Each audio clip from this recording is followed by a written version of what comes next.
Kalau buat prinsip yang gue pegang tuh, siapa yang kamu kenal akan lebih menolongmu daripada apa yang kamu tahu gitu. Mm-mm. Kita mau tahu seberapa pun tentang bisnis, kita mau tahu seberapa pun tentang teori dan lain-lain, kalau nggak kenal siapapun Benar. itu percuma gitu. Makanya prinsip gue tuh, gue pengen kenal sama semua orang Heeh. gitu. Makanya setiap ada orang baru gue kenalan, setiap ada orang baru gue kenalan gitu. Dan emang relasi itu tuh sangat berpengaruh Penting besar banget sih cuy. sumpah. Iya makanya.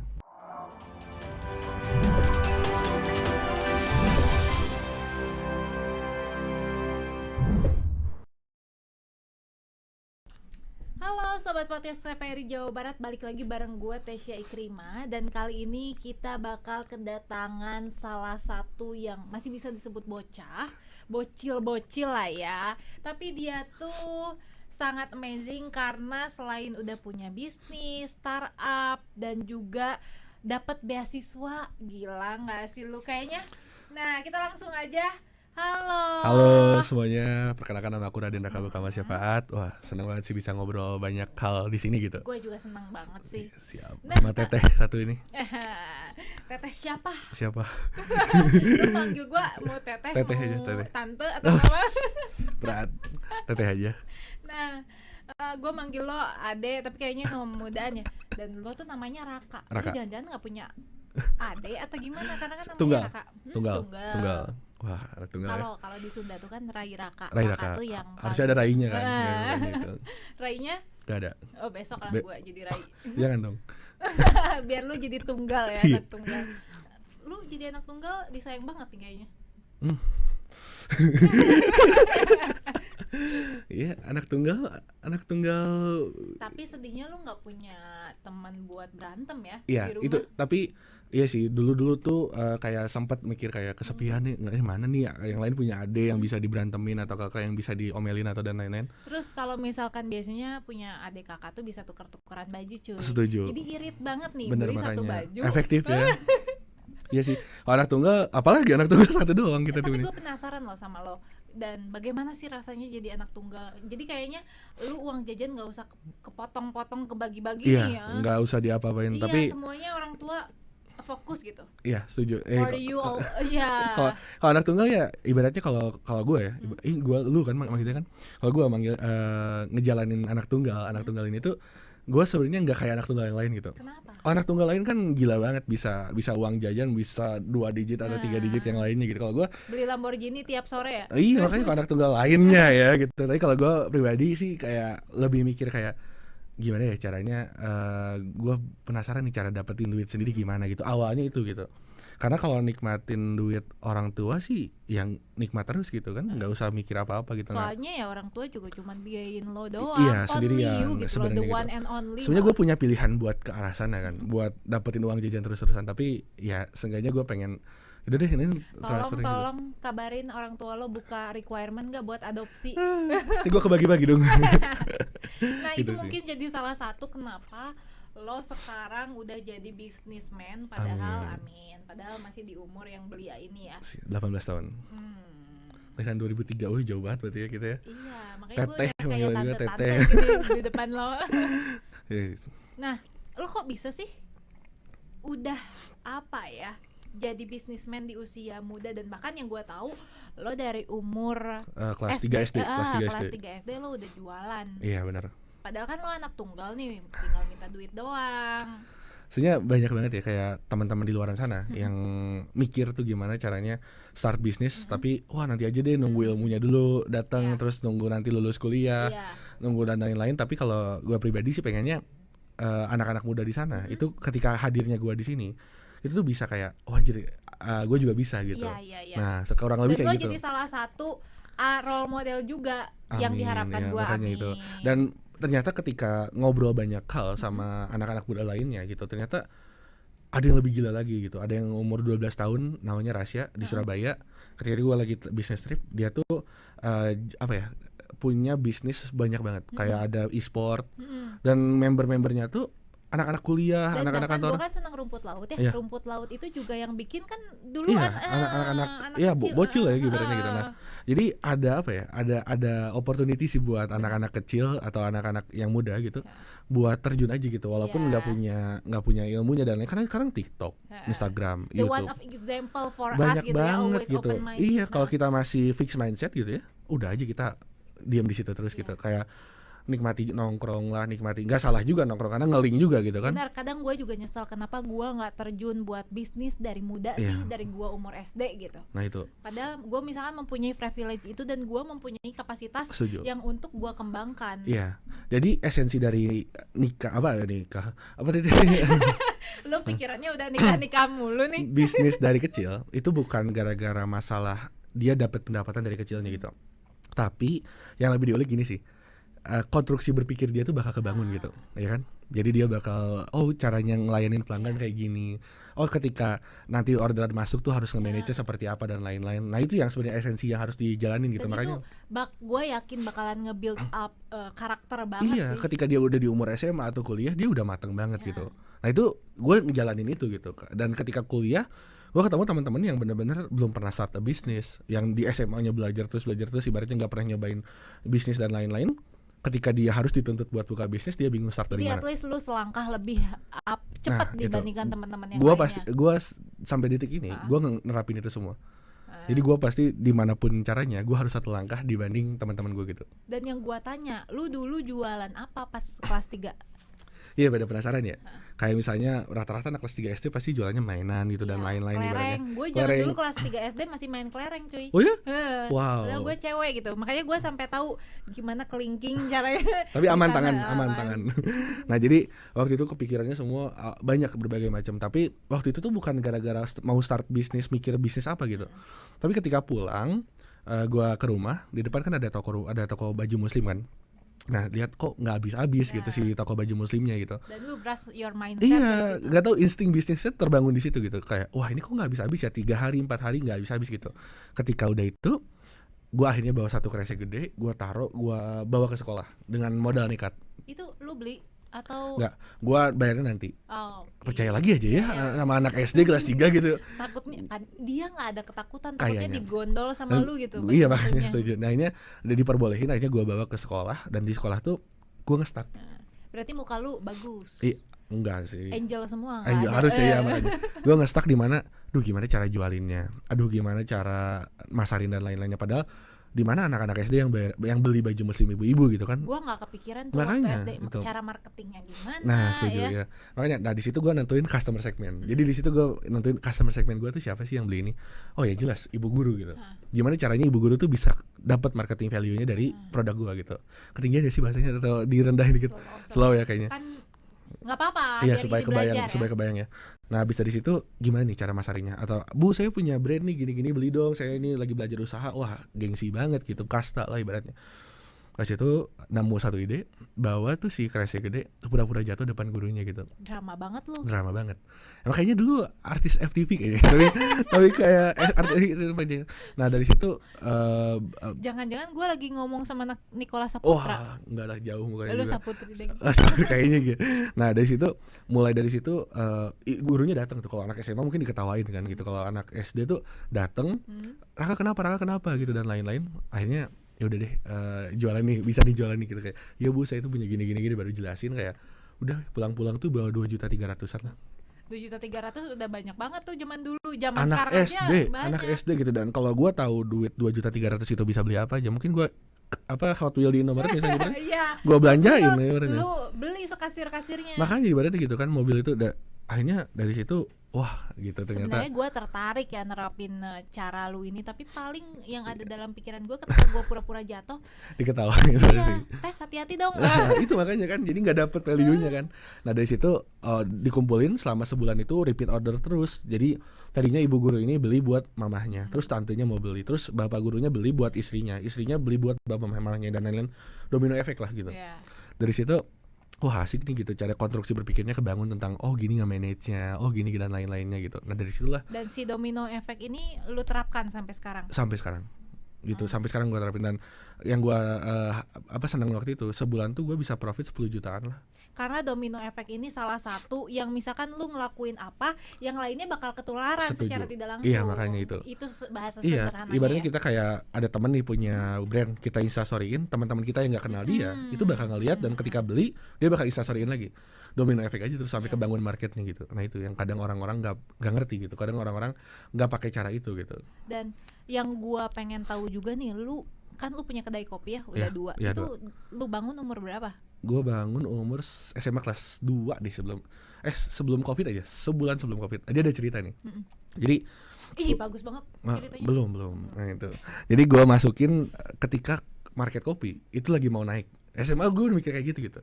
Market kopi ini belum kayak sekarang tiap 5 meter ada kopi shop gitu kan. Market kopi Kayaknya otak lu ketuker sama bapak lu kali. nggak tahu juga ya. Nah ketika Karena kok pikirannya udah cuan. Iya. Nah ketika marketnya mau naik, gue ikutan di sana. Dan di situ tuh, wah sebulan pertama tuh gue bisa omset ya, itu bisa 12 jutaan. Dari kedai kopi itu. Omset, profitnya berapa? 11.000 doang. Kenapa? Karena nggak bisa ngatur uangnya, nggak bisa flow-nya, penjualannya sama belanjanya kayak gimana nggak keurus semuanya, karena nggak bisa akuntansi dan lain-lain, blank semuanya. Cuma 11.000. Gue evaluasi lah karena gue set banget udah capek-capek ngerjain 12 juta gitu, tapi cuma dapat 11.000 gitu. Dari situ gue manage semuanya dan lain-lain. Ketika itu gue udah dari 20 menu jadi 3 menu doang. Gue evaluasi lah, gue pikir sedemikian rupa. Ketika Lu peramping jadi 3 menu, kenapa? Biar orang-orang efektif, masuknya cepat gitu. Jadi nggak tahu mikirnya gimana karena gue nggak ngerti teori bisnis, SMA kelas 2 gitu ibaratnya.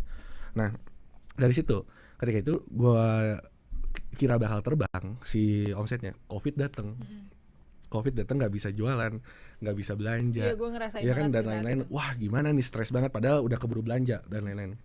Nah dari itu, wah lockdown 1 bulan tuh nggak bisa Challenging banget diapa-apain. Nah dari situ for tuh businessman, banyak. for semua Wah sih. ribet banget pokoknya. Dibanding gue harus bayar mesin kasir sehari 5.000 gitu, dan dibayarnya harus pakai online gitu kan. Gimana cara bayarnya gitu kan. Nah dari situ gue mikir, wah dari tanggal 1 sampai tanggal 30, dari jam 10 malam sampai jam 12 malam, gue pasti diem di. Ngapain emang bukanya baru jam 10? Enggak, gue pasti diem di toko. Karena nggak bisa buka, nggak bisa jualan. Pas diem di toko, waduh apa nih yang harus bisa diubah. Gue nggak ngerti teori, gue ngerti apa, gue rumus-rumusin aja sendiri dengan pemikiran gue. Akhirnya di akhir bulan gue nemu angka 900.000 gitu. Apaan tuh 900.000, gimana ceritanya? Jadi gue mikir kalau gue spend 900.000 ini bakal terbang gitu. Kan gue gak ada duit tuh. Nah ini nih yang kadang orang Tahu lupa. gitu gue kasih sayap ke lu biar Makanya, lu bisa harusnya bisa terbang makanya. invisible Wah. sekalian. Nanti cuma 1 dong sayapnya. Wah.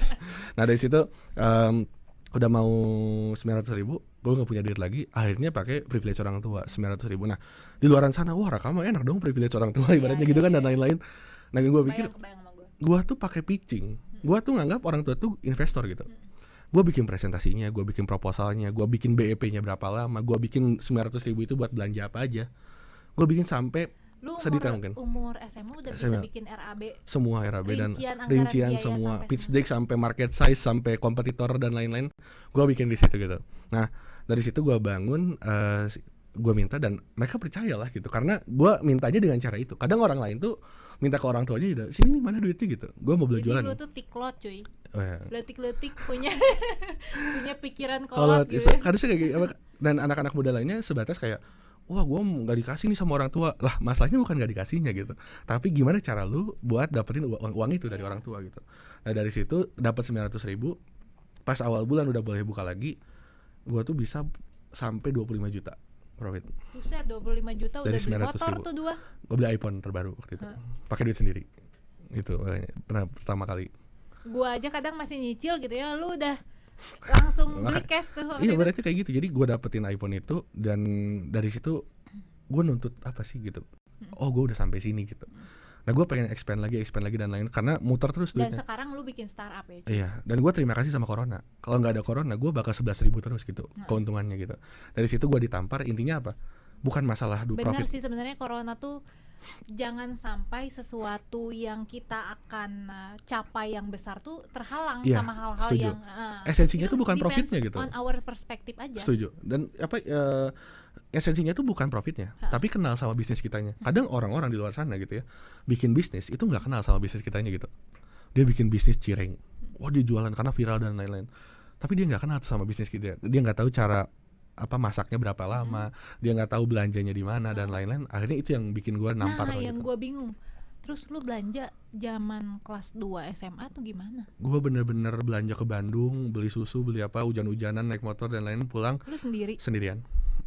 Untung nggak ada tante-tante yang deketin lu ya. Harusnya sih ada ya. Tapi kabur aja kalau gitu. Tapi dari situ gue belajar gitu, oh susahnya nyari duit itu kayak gini gitu. Dan ini yang bikin value gue ketika gue masuk kuliah, itu gue mungkin lebih bisa ngehargain duit dibanding teman-teman gue gitu. Dan ngomong-ngomong, lu kuliahnya juga beasiswa cuy. Beasiswa 100%. Gara-gara bisnis Ah. gitu. Jadi sebenarnya si bisnis ini tuh menjadi tiket-tiket lu dalam kesuksesan selanjutnya. Iya ya, itu makanya gue bersyukur banget startnya dari awal banget. Ini yang tadi dibilang domino itu. Iya domino effect, setuju. Iya benar ya. Iya. Pinter banget. Lu baru nyadar sekarang. Iya pinter banget. Gak apa-apa, kita sharing. Siap. Lu juga pinter cuy. Enggak lah, kebalik. Gitu. Nah, by the way cuy, tapi ada gak sih challenging yang lu kan masih muda ya. Setuju. Kadang juga orang-orang di luaran sana tuh ngemandangnya tuh lu sepele gitu. Iya. Masih muda juga tahu apa sih lu. Nah itu banyak banget, apalagi old mind gitu ya, yang orang tua yang udah terjun bisnis duluan, emang ya laku gitu kalau kayak gitu dan lain-lain. Padahal lu sekarang udah ngegaji berapa karyawan tuh? 15 lah ada ya, kayak dari Batagor Buset. terus kayak startup dan lain-lain. Ya 15 ada lah, kayak Kapitano 2 gitu dan lain-lain. Terus orang tua lu selama ini always support Banget. for everything. Banget. Gua tuh disupport banget tentang ketika gua dapat sesuatu achievement pasti diapresiasi terus dan Iya. lain-lain. Nggak Ya ada gimana nggak appreciate lu sih? Lu kan anak the one and only. Iya benar. Tapi dobrak pertamanya itu ketika gua ngisi webinar di salah satu kampus. Cuman ada resikonya juga sih buat orang tua lu. Lu kan udah sibuk ya. Iya. Jadi pasti akan banyak waktu-waktu yang Banget. terkuras. Ya setuju. Dan iya ya benar kayak gitu juga. Waktu gua tuh kebanyakan di luar gitu, ngobrol sama orang dan lain, di mana gua harus family time juga gitu kan. Iya benar. Nah itu, tapi gua seenggaknya sekarang masih diingetin terus buat hayo nih ngumpul lagi, ngumpul masih ada gitu Iya dan lain-lain. benar. Itu yang kadang dilupain sama Orang-orang. anak milenial sekarang nih. Iya. Kita padahal pas waktu muda sibuk ya, dan kita pas udah tua ternyata saking sibuknya melupakan orang tua kita Iya, udah semakin benar. Padahal yang tua. bantu start dari awal juga orang tua Iya. kan. Makanya kalau di TikTok kan bapak ini capek-capek cari duit, anaknya nyari duit sendiri ibaratnya gitu. Tapi kan yang esensinya bukan itu gitu. Pernah Tapi nggak orang tua lu ngekomen, kalau tentang Raka jangan sibuk-sibuk terus dong gitu. oh pastilah gitu. Raka ayo dong quality time gitu. Iya pasti itu mah. Dan mungkin kalau gue tetap rutin karena udah kultur dari dulunya, habit dari dulunya. Setiap makan siang harus bareng keluarga, setiap Makan siang harus bareng keluarga, makan malam harus unik juga ya keluarga makanya, lu. Karena jadi- biasanya keluarga lain dan termasuk keluarga gue ya udah Iya. morning breakfast aja gitu. Iya, tapi kalau di gue masih ada kayak gitunya gitu. Jadi akhirnya habit itu yang kebangun sampai sekarang, makanya nggak terlalu berpengaruh gitu. Tapi lu dari kecil diurus sama nyokap lu. Nyokap bokap semua. Jadi itu didikan nyokap bokap lu. Iya. Tapi bokap gue tuh kan PNS, Heeh. nyokap tuh bisnis juga. Tapi orang-orang pasti nyangkanya gue belajar sama nyokap kan. Iya. Tapi gue belajar banyak bisnis sama bokap gitu. Hmm. Dari konstruksi berpikir, dari apa dan lain-lain. Gue kalau mau kaya ibaratnya gitu ya, mau cuan, gue tinggal pegang perusahaan ibu gue dan gue jadi gitu ibaratnya gitu ya. Dan lu tidak memanfaatkan privilege perusahaan nyokap Enggak, lu. sama Lu sekali. bener-bener Dan gua- mulai dari nol. Iya, dari dan gue minus. dendam. Dendam. Gue Kenapa? pengen kayak gue mau ngebuktiin nih kalau buka Gak apa-apa, sekarang bisnis. ada santet online. Jadi gitu, gue pengen dimana gue bisa buktiin dulu nih. Ketika gue bisa buktiin dan lain-lain, ya kalau butuh juga ke gue lagi. Ibaratnya kayak gitu simpelnya. Tapi gue banyak belajar bisnis dari bokap sih gitu. Bener sih, kalau misalkan gua ya, kadang gua merasa ketika dendam terbaik itu tuh, atau enggak lo diremehin sama siapapun, yang paling ngena banget tuh lu berkarya. Iya setuju itu. Ya balas sama karya ya. Iya, balas Walaupun sama klise tapi emang gitu gitu. Ah. Ya kan? Dan lu bagaimana sekarang kesibukannya? Lu kan udah punya kedai kopi juga, lu punya usaha-usaha kuliner lainnya, sekarang lagi ngebangun startup. Startup Kuliah juga. lu aman? Aman. Kalau kuliah justru apa ya? Karena kuliahnya bisnis juga, disupport habis-habisan sih gitu. Kayak sama dosen, sama rektor. Malah gue semester 1 beres ospek tuh gue udah ngobrol sama rektor. Udah jelasin tentang siapa gue dan bisnis gue apa aja dan lain-lainnya, dan rektornya juga welcome banget tentang hal itu. Dan kalau di bisnis kan kalau ketika omset kita udah nyentuh berapa itu bisa lulus kan gitu dan lain-lain ibaratnya. Tapi yang gue pikir ya gue pengen lanjutin kuliah, nggak mau keluar dari zona itu lah gitu. Benar. Karena Dan kasihan emang- orang tua gue juga Iya, kan gitu. Udah dan emang harus kayak lu semua sih. Kadang sekarang nih orang-orang, kenapa orang tua tuh lo jangan, nggak usah kerja dulu deh, karena takutnya kalau udah kenal duit nih cuy, itu jadi malas kuliah. Nah itu banget setuju. Dan gue hampir kayak gitu. iya, semoga jangan ya, karena lu ini udah jadi role model. Amin. Bahwa anak-anak yang walaupun lu udah punya omset misalkan 2 kali lipat dari uang jajan lu, bahkan berkali-kali lipat dari pendapatan lu yang harusnya dari orang tua per bulan, uang jajan berapa, lu masih tetap melanjutkan kuliah dan bahkan aman ya cuy, Itu dapat makanya beasiswa juga. setuju. Nih. Nggak ngebebanin juga lah gitu. Walaupun udah nggak ngebebanin uang jajan, tapi nggak ngebebanin juga biaya kuliah dan lain-lain kan. Bener. Iya, kurang lebih anak-anak kuliah di luar sana harus juga bisa mikir kayak gitu. Sebenarnya short planning lu apa sih? Short planning gue apa ya? Kira-kira gue pengen ngebangun ketika bisnisnya udah jalan, gue pengen ngebangun di mana sosialnya juga jalan gitu. Gue hidup dari kecil di Cimahi, di kota tersayang gue gitu. Cimahi water enough ya? Iya. Water enough sih gue maksudnya. Biar lu rumah di mana water enough? Water enough supaya rada keren. Kalau Cimahi ya rada ke pinggirnya Bandung lah gitu, ibaratnya suburbannya Bandung ibaratnya. Tapi orang-orang juga, maksudnya Cimahi itu salah satu hal yang keren. Pernah ke Cimahi nggak? Pernah dong. Oh, ngapain di Cimahi? Nongkrong biasa. Oh, Karena di Cimahi jarang-jarang loh nongkrong di Cimahi. Karena di Cimahi tuh udah banyak sekali store-store kedai kopi Ya, yang kayak gitu ya. Malah bagus sih, udah mulai bagus dan lain-lain. Nah, tapi yang aku pikirin tuh banyak masalah anak-anak Cimahi itu nongkrong di Bandung gitu. Dan krisis identitas gitu. Mereka kalau ditanya orang mana pasti jawabnya orang Bandung gitu. Siapapun. Mereka ketemu orang Cimahi nih, orang mana? Orang Bandung gitu. Ya, pasti gitu selalu dan lain-lain. Orang Cimahinya nggak bangga sama Cimahinya gitu. Nah, dari situ gue pengen, kalau pribuminya sendiri nggak bangga, terus siapa? Gimana yang mau ngejelasin dan lain-lain gitu kan. Potensi-potensi Makanya itu ya. Dan akhirnya di sini gue bikin sama teman-teman di Cimahi social project di mana ada hashtag buang uang di Cimahi. Dan gue pengen di mana, ngapain buang uang? Gue aja nyari uang. nah nyari uang tuh bisa jadi kalau banyak juga orang yang buang uang gitu. Itu analoginya dan apa persamaannya. Ketika orang banyak buang uang di Cimahi, otomatis pedagang-pedagang cireng atau dan lain-lain dia bisa glow up gitu. Kalau dia misalnya asalnya 100 Glow up sekalian glowing ya. Kayaknya ya harusnya skincare juga masuk ya ke Cimahi gitu. Nah dari situ bisa glow up dan lain-lain. Dan di situ semua aspek kebangun gitu. Yang asalnya dia nggak berani bisnis di Cimahi, akhirnya berani bisnis di Cimahi. Kalau semua orang 555.000 penduduk Cimahi, Karena komitmen pasarnya buang udah uang di lumayan Cimahi, tinggi. ya, komitmen buang uang di Cimahi gitu. Sekarang brand-brand besar mau masuk ke Cimahi itu bingung gitu, karena anak-anak Cimahinya nongkrongnya di Bandung gitu, ya kan? Kalau semua anak-anak Cimahi komitmen buang uangnya di Cimahi atau nongkrongnya di Cimahi, brand-brand besar yang di luar sana pada masuk pasti gitu. Dan itu short planning lo, harapan Ya, lo. dan ayam crispy terbanyak pendapatannya di Jawa Barat itu di Cimahi. Serius lo? Iya, setuju. Pizza yang terkenal itu pendapatan terbesarnya itu di Cimahi. Jadi market Cimahi itu sebenarnya tinggi banget gitu. Cuman nggak ada yang ngedobrak aja gitu sih. Benar. Nggak ada orang yang mau menyadari gitu. Setuju. Padahal punya 555.000 penduduk Cimahi kan. Wah itu kalau dibuang uangnya semua di Cimahi gila banget gitu pokoknya. Iya udah tajir, milioner tuh. Harusnya ya. Iya. Tapi ya seenggaknya one step ahead lah gitu. Cimahi dibanding Bandung gitu. Ketika Bandung udah nyaman dengan jalannya, Cimahi bener sih, iya, step by punya step. jalan. Bahkan perubahan, kita mau nyampe ke perubahan besar pun harus dimulai dulu Pak, Dari yang perubahan kecil. Setuju. Wah, setuju sih. Iya. Berarti lu tuh sekarang selain startup ini kan lu udah ngegaji nih Iya. berapa belas karyawan. Iya. Itu kadang orang tua lu bantu nggak? Ya tergantung momen sih. Kalau gua emang nggak profit gitu, tapi kan ibaratnya Lu always nggak, ya. kalau prinsip gua gini, ketika Every month tuh lu always kebayar. Dan itu kan jadi tanggung jawab utama gua gitu. Gua ngehidupin orang. Gua mereka punya keluarga, mereka punya anak, mereka punya istri dan lain-lain. Kalau gua nggak bayar mereka, itu udah Tapi bisa dosa jadi besar lo, gua cuy. gitu. Misalkan sekarang lu dapat profit yang berapa, dan itu tuh emang ada beberapa rezeki Haknya, yang ya, yang setuju. dititipkan lewat Iya. lu. Dan melalui ini tangan juga perspektif buat orang-orang yang mau start bisnis tapi takut buat ngegaji. Bro tenang aja, ketika lu udah kenal sama bisnis lu, udah tahu tentang apa aja di bisnis lu, revenue dari mana, pendapatan dari mana, pengeluarannya buat apa aja, itu mau gaji pegawai sebanyak pun bisa juga. Karena kalau semakin banyak pegawai semakin banyak yang ngedoain kan. Iya benar-benar. Gitu. Makanya ini angka pengangguran di Cimahi kan ada 27.000 kan. Kalau semuanya bisa komitmen, mau berani gaji pegawai dan lain-lain, angka pengangguran langsung jatuh.